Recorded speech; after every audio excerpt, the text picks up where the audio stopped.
Айде.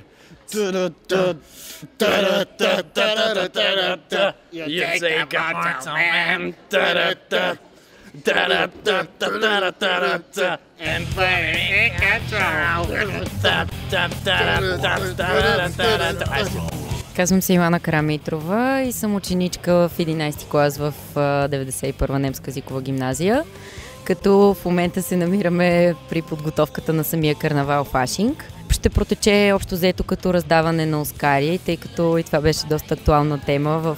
Все пак раздаването им беше преди 2 или 3 дни. И така, иначе в момента тече доста усилена подготовка, строи се сцената. Всички участници са под напрежение, сценична треска, но мисля, че ще се справим. Винаги съм искал да съм Веселин Маринов, например. Ако знам, че ме обичаш, без да се замисляш, отново се превръщам в герой. Стига тока. Той е прекалено велик и аз не мога да разбера защо го сравняват с мен.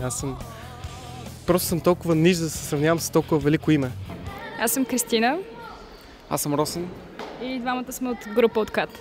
Фашинг е най-готиният празник в немската гимназия, който се провежда веднъж годишно. И лично на нас ни дава възможност за изява, да покажем колко сме репетирали през цялата година и какво сме свършили. Да, фашинга за мен пък е едно доста добро оправдание, да се бъде съм зелено, да се облека идиотски костюм. Аз съм Никола, участник в фашинга. Виктор Андреев, барабанист.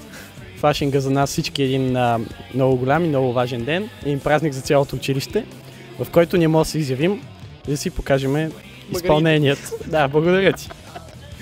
Карнавалът е замислен с тема филмов фашинг, като всички изпълнения ще бъдат от филми. Аз лично имах желанието да съм Хер Фашинг, който е най-видната личност на фашинга, но за съжаление нямам достатъчно голяма известност сред моите съученици.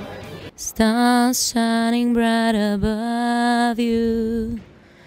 Night breezes seem to whisper I love you. Birds singing at the sycamore tree. Dream a little dream of me. Много групи ще излязат да свирят. Ще видим кой е спечелил номинациите, които са подготвени цяла година в училище. Ще видим много добри изяви на танцори и певци.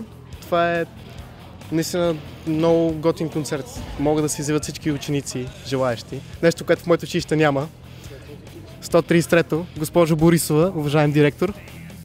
Влизам в тем проблем.